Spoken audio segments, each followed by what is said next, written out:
Hello and welcome, I'm Louis. And I'm Sophie, and you're watching CUTV.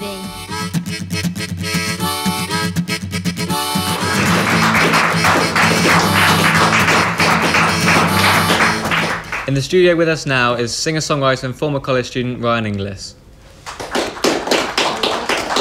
Welcome to the studio, Ryan. Now for some quick-fire questions to Ryan. Tell us something you like. Mini eggs.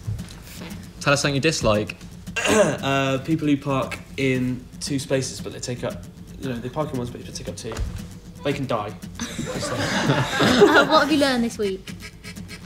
That it doesn't matter how long you've known somebody, there's always something new to learn about them. And old friends, it's always good to keep spending time with them. What do you see happening in the future? Apocalypse. Or Bleak, I like it. Not that bad. Now we're going to show your performance in All Saints Church. Mm-hmm. Could you introduce it, please? Yeah, this is a song I wrote 2 weeks before I did a skydive, and it's kind of encapsulates how I felt at that time, and the song is called Fear.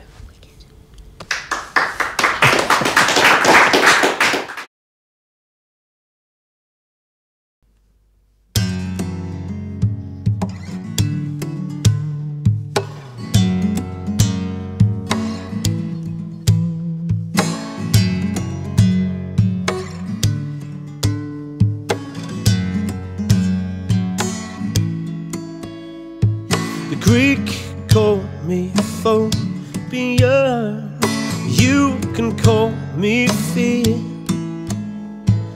Hold my hand and I will guide you. Hide from this, I still will find you. Face to face, my dear. And freedom from this grip I bind is neither everlasting or for sure. But there's reason behind the madness, 'cause I will never stop. There'll never be a cure, and you could fall to earth from high above, and you could be yourself when no one else does. You could close all the doors, but it's not enough. You'll see, oh, and you could throw yourself in front of love, and you could break your heart to the beating stars, and you could be alone in the dark, but always see, oh, I am fear.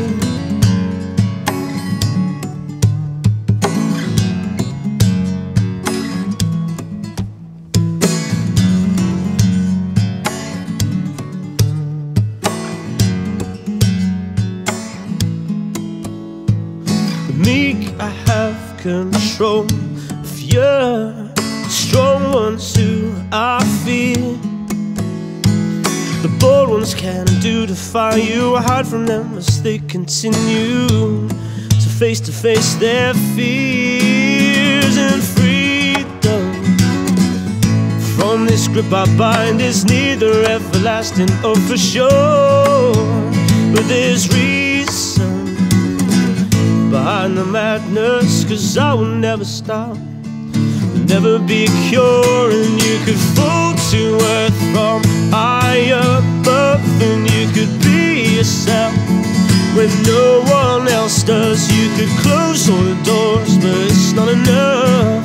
You'll see, oh, and you could throw yourself in front of love, and you could break your heart to the beating stars. You could be alone in the dark, but I'm always here. Whoa.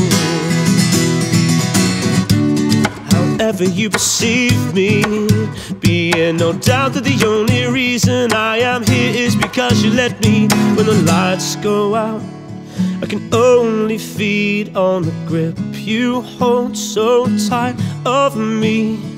Let go of the fear, and alone you will be to enjoy the rewards of your bravery. And you could throw yourself in front of love, and you could be yourself when no one else does. You could close all the doors, but it's not enough. You'll see, oh, and you could throw yourself in front of love, and you could break your heart till the beating stops. You could be alone in the dark, but I'm always here. I am fear. I am fear. Oh, I am fear. I am fear. Oh, I am fear. I am fear. Woo. I am fear. I am fear. Oh, I am fear.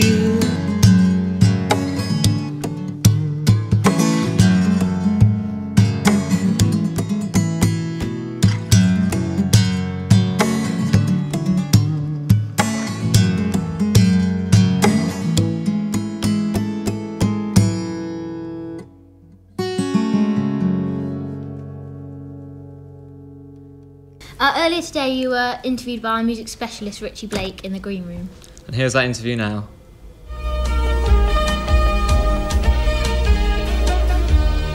Ladies and gents, welcome to the Green Room once again. It is my absolute honour and delight to introduce Mr. Ryan Inglis. Give it up. Come on. Hello, right? How you doing? You well? Yeah, really well. Beautiful. Past Weston College pupil. Yeah. Probably rewinding the clock a few years now. Can you tell us a little bit about your college experience and how that's kind of prepared you for what you're doing now? Well, okay. I started the college when I was about 23, and at the time I'd just moved to Weston, and I was making enough money with guitar lessons at the time. But a friend of mine sort of persuaded me to sort of get into it, and I didn't think at the time what it would do, but learnt just a ton of stuff that I've used since, and it's just really useful. It's the first time in my life that I sort of knuckled down, academically, and really did all my essays and just really got involved with everything that I could, and it was really great. Fantastic. Especially meeting the people who are on the course as well. Yeah, I mean, we're blessed with a good department and a strong music contingent in Weston, so that's really excellent. I mean, where are you at now? Could you kind of tell some people watching what you've been up to since leaving college? Because you've done a hell of a lot, singer-songwriter, band member and stuff. Can you kind of let us into that? I've always kept in my mind, I guess, I wanted to be self-employed, making money doing music. Yeah. And I always knew that to do that, you need to have lots of different things going on. So at the minute, I'm teaching in schools, gigs. Yeah. I've got a few sort of collaborations going on with other acts. We've got some guitar lesson videos coming up through the college, through iTutorus, and a charity called Footprint that I work for. So lots of little things going on, but basically everything is music. That's fantastic. What a way to kind of shape and guide a career, and all from the college. Yeah. I mean, I know for a fact you've released an album a while back now, isn't it? Seven Blank Tiles, was it? Yeah. Which did well. You did some touring and stuff off that, and I hear through the grapevine that you're involved with another follow-up album. Yeah. Well, the recordings that I did before, I entered them onto a music website called Slice the Pie. Okay. And after a while, you get reviews on your music, and it did really well. And to cut a long story short, I managed to get £9,000 worth of investment. Wow. From, it's called crowdfunding or fan funding. Yeah. And I'm still in the process of spending that money very wisely. He says. to make a proper, what I would see to be a proper production album. Yeah. So taking some of the old songs, some new ones, whichever ones worked best with the band, and it's taken 2.5 years to get to where I am now with this album, but it's going to be worth it. I think so. Yeah, it's good to take your time. I don't want to rush it. I mean, I think you're playing things down, because I've heard through the grapevine as well that you've done some sessions at Abbey Road and used the resource up there. So what was that like as an experience for a gigging musician? It's fantastic. Yeah. But before we'd set foot in the studio, me and the band rehearsed for about 8 months before. Especially if you're going to a place like Abbey Road, you don't want to be messing around. We had everything planned out meticulously. We got in there. The first time we were there, we recorded one song, which was Secret, which was released last August, which did better than I thought it would do. It got to like number 4 in the iTunes charts and number 1 in Amazon Rock charts, beating Foo Fighters and Coldplay and stuff. That's the way to do it. Well, it's a little bit strange, but yeah, really good experience. Brilliant. One question I always like to throw at people that we get in on the green room like yourself is, if you could have met yourself 5 years ago, what advice would you have given the Ryan Inglis of yesterday, knowing what you've experienced where you are now? I don't know, really. Maybe save your money a little bit better and use it to go on holiday and stuff like that. And I haven't spent a lot of time, you know, travelling here and there, which I'd like to have done more of. Why do you say that out of interest, you know? Because I think to be able to write something, you need to have done something. And I think that's one thing I haven't done a lot of. I've kind of spent so much time working towards, you know, getting gigs, blah, blah, blah, that I haven't picked up what I would see to be little stories to tell in new songs. So I think that's what I would say. Fantastic. Ladies and gentlemen, absolute pleasure, Ryan. Thank you for your time. Ryan Inglis, come on. Cheers. Welcome back, and now for this week's Your Western with John Crockford-Hawley.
In 1845, a mere 4 years after Brunel's railway hit town, intrepid Victorians were at it again, this time trying to bridge the gap between Anchor's Head and Birnbach Island.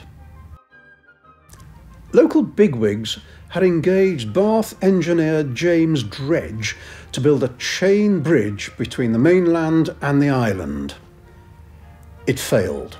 Another loony band of local entrepreneurs then attempted to build a solid causeway from the mainland to the island, this time with a railway line along the toll road joining the main line at Puxton. It failed. Back to Birnbach, and welcome Eugenius Birch, the doyen of British pier building. His design was revolutionary. 15 groups of wrought and cast iron columns prefabricated in the Isker foundry in Newport and then floated across the channel to be screwed in the seabed betwixt the mainland and Birnbach Island. Because his construction was so graceful, so light, the sea had little effect on it, and for 146 years those columns have stood the test of time. Just about. This was an engineering triumph unmatched anywhere else, because unlike all other piers in Britain, this was and remains the only pier to link the mainland to an island. 5th of June 1867, and young Master Cecil Smith Piggott, son of the Lord of the Manor, is dispatched to the pier to make the opening speech. Great rejoicing in town. In those days, any opening ceremony attracted the entire population, so everybody was there, and the day was declared a public holiday. 500 guests sat down to a celebratory meal in the market house, and the market house stood where today's playhouse stands. The first paddle steamers started to arrive. The pier made its money out of the landing fees, and coming across the channel by steamer was a great Victorian tourism pastime, hugely popular. But what about safety on the seas? With more and more people taking to the water, with boating becoming more and more popular, there were inevitable risks. And in answer to these risks, we saw the establishment of the Royal National Lifeboat Institution. In 1881, the first lifeboat appeared on Burnbeck Pier. Not many years later, a purpose-built lifeboat house and slipway were constructed. They're still there, not in use for safety reasons, but you can still see them quite clearly from the landward side. For the past 132 years, men have risked themselves against storm and tempest, against waves, against mud, to rescue some 500 people. They get no money for it, they're all volunteers, and the only reward they get is the satisfaction of knowing they have saved all these souls in the past years they've been operating. Soon fairground rides, cafes and bars began to appear on Old Burnbeck Pier, much to the annoyance, though, of traders in the town, because so many people were coming to the pier by paddle steamer, they stayed on the pier. They enjoyed all the fairground rides, they enjoyed the bars, they got absolutely pie-eyed, and caught the boat back home. This really annoyed people in the town.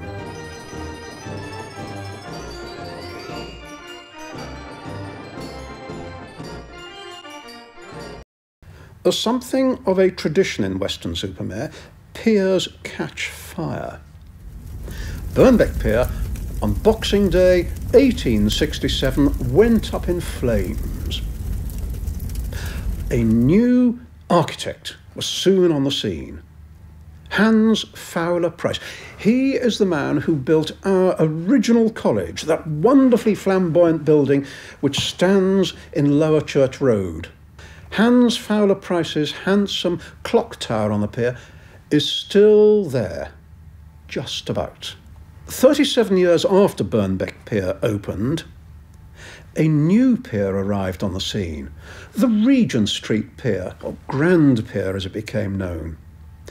This produced competition. Now, competition can be good for business, but when you have too many competing elements, it's not necessarily so good.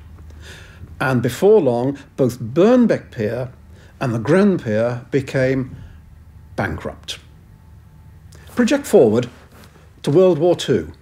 You wouldn't think of Burnbeck Pier as being of any strategic importance, but it was taken over by the Admiralty and christened HMS Burnbeck. The Luftwaffe, on one occasion, broadcast a statement over the radio saying it had sunk HMS Burnbeck. The Germans didn't realise that all shore establishments were equally named His Majesty's ship, and so apparently HMS Burnbeck had been sunk. Well, we all know it hadn't been. But why should the Germans have had any interest in the old pier in Burnbeck Pier? Well, it's because Burnbeck Pier became a hush-hush secret establishment. This was the Department for Experimental Weapons Training. This is where Dr. Barnes-Wallis and boffins from Oxbridge came to try to create interesting new devices for warfare, one of which turned out to be the bouncing bomb. And it was the bouncing bomb of dam busters fame which reduced the dams on the Ruhr to absolute chaos and helped us to win the war. Come further forward. 1968. To most of you, that's history. To me, well, I was a teenager. 1968 really is the date by which Burnbeck Pier was in terminal decline, and terminal decline for a number of reasons. Before that date, if people wanted to come from South Wales to Weston, they came by ship. But by 1968, the Severn Bridge had opened. This meant that instead of the long drive from Wales up to the lowest bridging point on the Severn at Gloucester, people could simply pop across the Severn Bridge and down to Weston. So it was no longer necessary to come by sea. First reason for decline. Second reason is something we all take for granted now: foreign holidays. These were really growing in the late 50s, early 60s. It meant you could get to Spain for a fortnight and guarantee the sunshine, and you could also guarantee the price of your hotel would be cheaper than having your fortnight in Weston-super-Mare. So once again, facilities like Burnbeck Pier began to suffer. Thirdly, we suffered a terrible loss with the old paddle steamers, those ships which today would be tremendous tourist attractions, and we only have one left. In the 60s, there were a whole fleet of paddle steamers. They were gradually going to the knackers yard. They'd had their day. Another reason is that Burnbeck Pier was, and still is, far too removed from the town's centre of gravity. You only have to look. When the coaches arrive in Weston, people get off the coaches and they walk for what? 100, 200 yards. Beyond that, they won't go.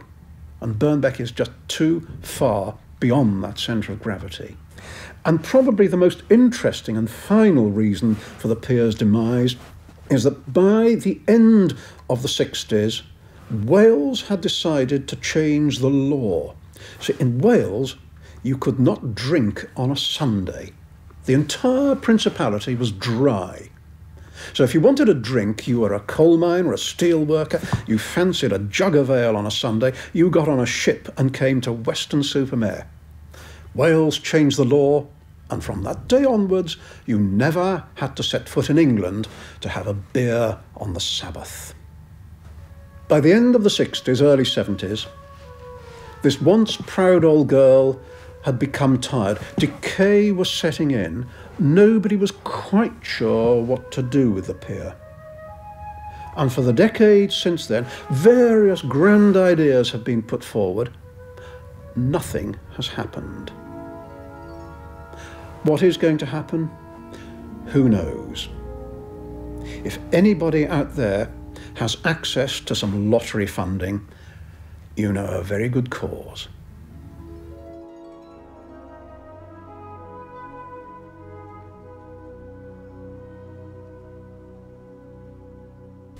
We now welcome John to the studio.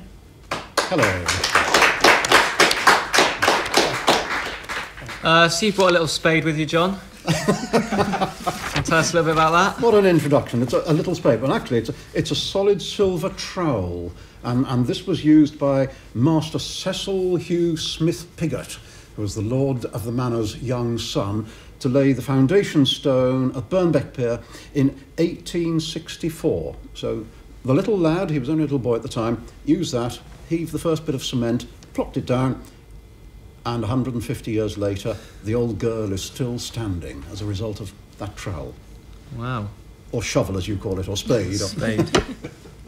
You mentioned Barnes Wallis in the feature. Can Yes. you tell us a little bit about that and why he was famous? Yeah, this is quite incredible. During the war, the Burnbeck Pier was taken over by the Admiralty, and it was called HMS Burnbeck, and it was used for secret weapons development work.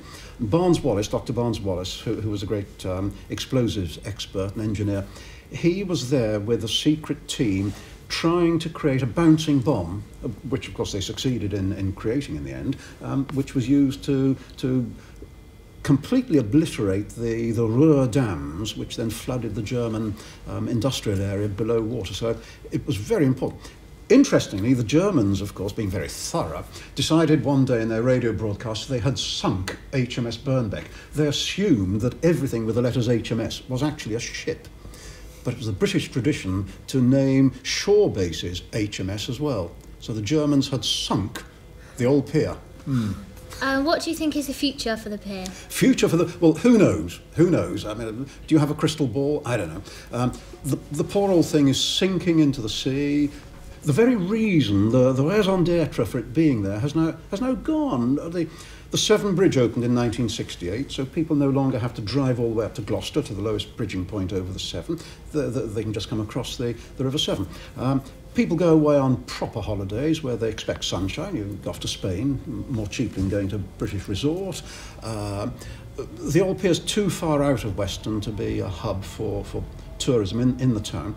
And tellingly, of course, Wales, which used to prohibit drinking alcohol on Sundays, changed the law and allowed people to have a beer on a Sunday. So the paddle steamers, which used to bring all the Welsh over on Sunday to get absolutely pie-eyed on Burnbeck Pier, that's all changed. What the future is, who knows? I mean, it's going to cost millions to restore it. It's maybe not. Who knows? Didn't the architect Hans Price have something to do with the pier in Weston? Yeah, sure. The pier burnt down at one point, a bit of a tradition in Weston-super-Mare, but the pier buildings were destroyed by fire at the end of the 19th century, and Hans Fowler Price, who of course was the architect of the original Weston College, that wonderful flamboyant building in Lower Church Road, he built the new buildings, including the clock tower, and the clock tower is still there. It refuses to fall down. It's a pleasure as always, John. Thank you very much. Thank you. Thank you. And now coming up next is me in the kitchen, and in this edition we're looking at me trying to cook a stir fry.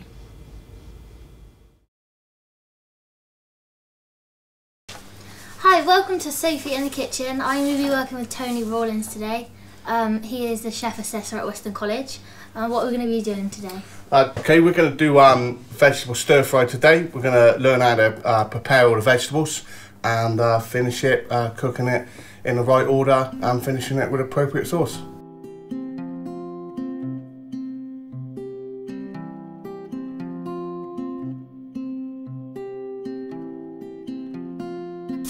So what's the first step? We're going to start by preparing all the vegetables. Yeah. We'll start with garlic. So we're going to take a nice piece of garlic and just leaving the skin on, we're just going to get our knife and we're just going to put it on top and we're just going to push it down so it crushes down. That's it. So now we can lift it up and all these, the outside peel is going to come off. Okay, now we're going to just cut it in half. Okay. All right, and we're going to take off this, just the outside. Okay, and now we're going to start chopping it down. Now the best way to chop garlic is if we put it to the edge of the board. Okay, and we've just put the knife to one side and just hold it with your fingers here. So just like that. And what we're looking to do is we're just going to crush it down and pull the knife back. Okay, so just crush it and pull the knife back. Like this. The reason we're doing this is because we want the taste of the garlic without getting big chunks of garlic when we come to eat it. When you learn to do it, you can do it a little bit faster. That's excellent. Okay?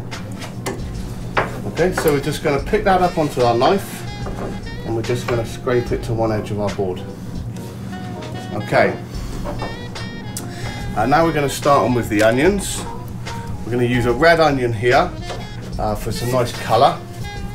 I'm just going to hold it between my thumb and forefinger and I'm just going to cut it in half. Okay, so how we're going to do this is I'm just going to cut the tail off. Okay. Okay. And I'm going to turn it round and then cut the roots off.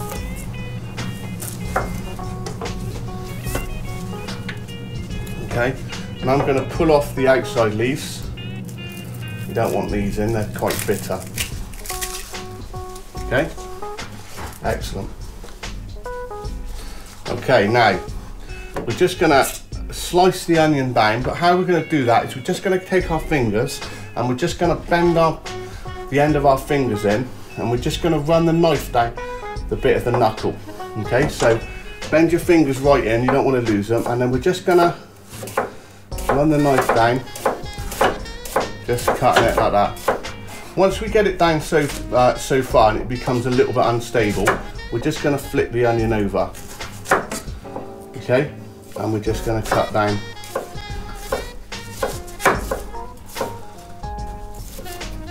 Okay, we're going to do a nice courgette. Loads of different ways of cutting the courgette. Okay, but I want to try and keep it about the same length of the onion. That way it looks nice when we're putting it together. So about the same length as the onion. Okay, and again I'm just going to stand him up. Okay, and remembering what we said about our fingers, we're just going to cut the edge of it off. So to cut down, and now we can flick him over. That gives us a nice stable where it's not going to run. And now I'm just going to cut it into nice thicknesses, probably about 5mm. Okay.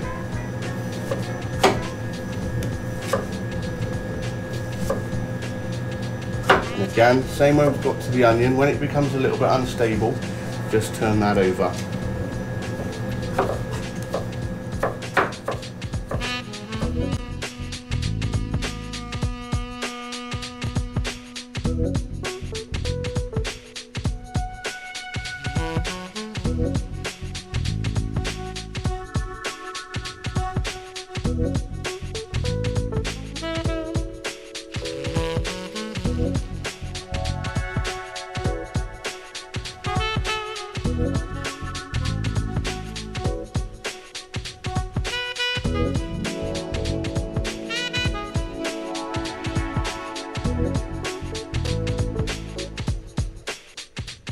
And I'm going to put the oil on. I'm going to get it nice and hot. Okay, so a nice hot pan. I'm going to add a little bit of olive oil, but you can use any kind of oil, walnut oil, it's especially good. Okay, so the first thing I'm going to do is I'm going to add my garlic, and I'm going to cook that for just a time, just to soften it up. Okay, I don't want to burn it, otherwise it will taste bitter. I'm going to add my ginger, and again I'm going to stir that in. Now I'm going to add all of the hard vegetables, so my broccoli, because they're going to take longer to cook. So I'm going to add them in, and I'm going to add my onions in as well.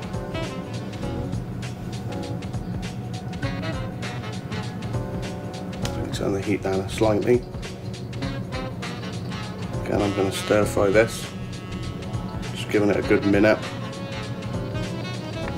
keeping the pan moving all the time and keeping my vegetables moving continuously to stop them burning.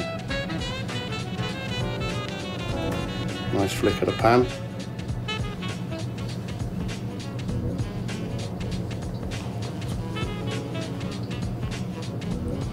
Okay, now I'm going to add the rest of my vegetables. Okay, so I'm going to add my peppers and some carrots here. And again, I'm going to keep stir frying this. Stir fry is a quick method of cooking. The time is in the preparation. Okay, my water's boiling now, so I'm going to add my noodles. And they're going to take about 2 or 3 minutes. Okay, I'm going to keep my stir fry moving. I'm going to add the rest of my vegetables now. Okay, the softer vegetables. Okay, so my mange too, my courgettes. Okay, and a little bit of chilli.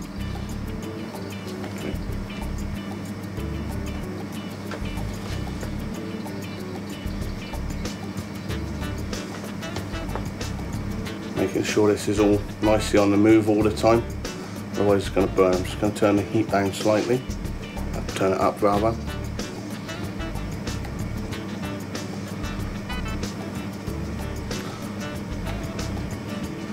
Okay, my noodles are nearly there.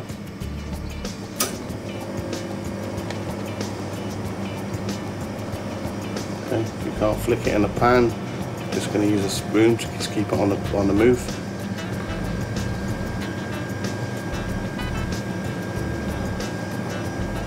Okay, so I'm just going to take my noodles off.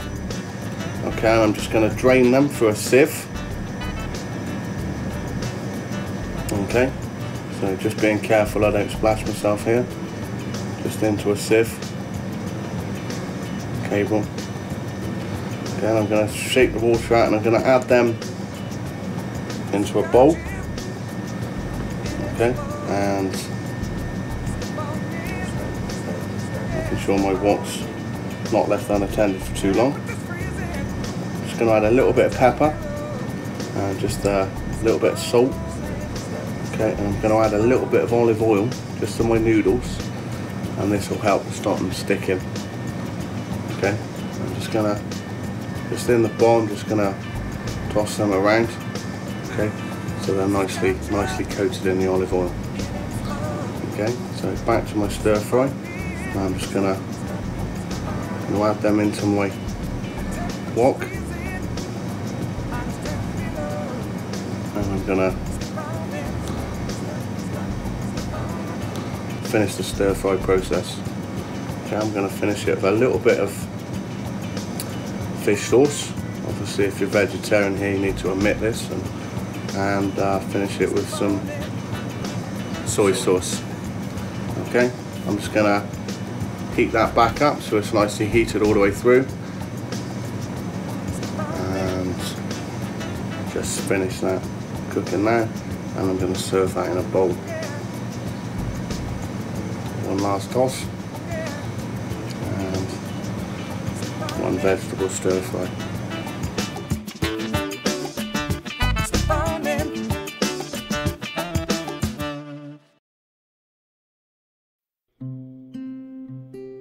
Thanks for teaching me that, Tony. How did I do? Very good, Sophie.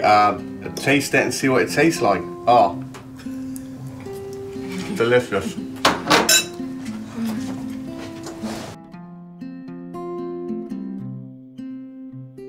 And now introducing Weston College lecturer Matt Nisbet playing the theorbo.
And now for the news.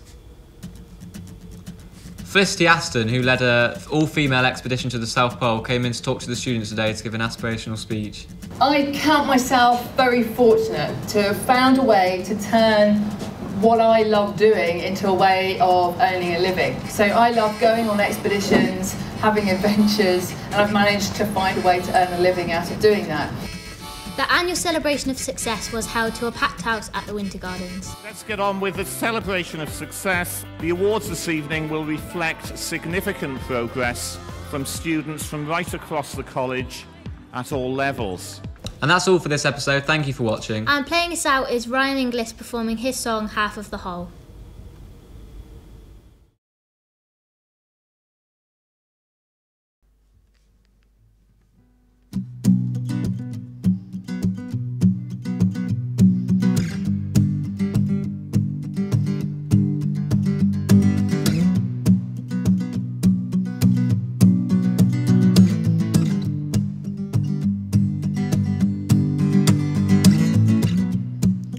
I want it all.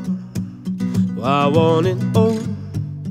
I wanna feel like this thing can't go wrong, but half of the whole just ain't worth fighting for.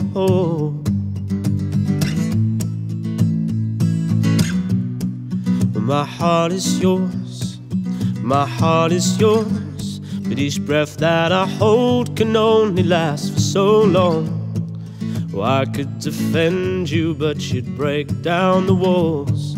You break down the walls, and I see the stars as a target for this bullet of ours. Your shot came my way, punched through my heart, and I don't want to play this game anymore.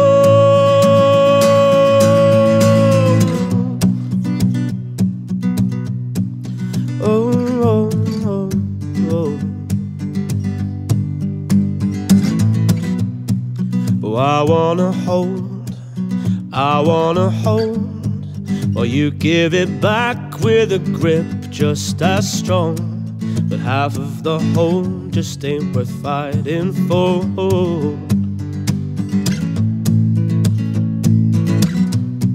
But my heart is yours, my heart is yours, but each breath that I hold can only last for so long. Oh, I could defend you, but you'd break down the walls.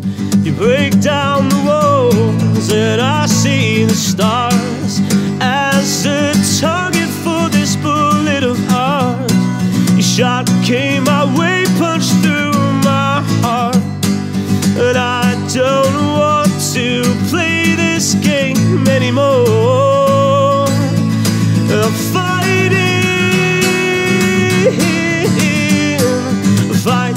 for peace. You take on the only thing it would take for me to admit defeat. I'm trying to make believe that a sorrow so sweet is worth holding this torch that keeps burning me.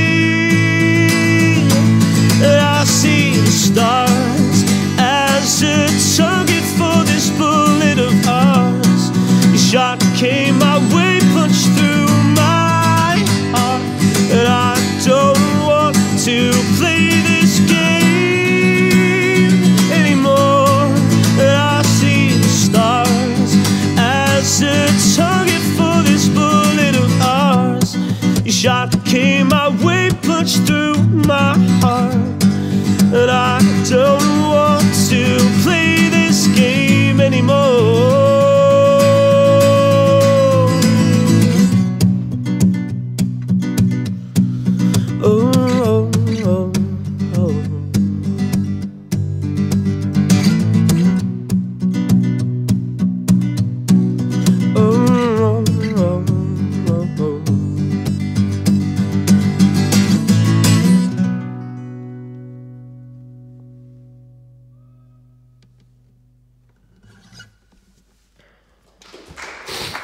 Thank you.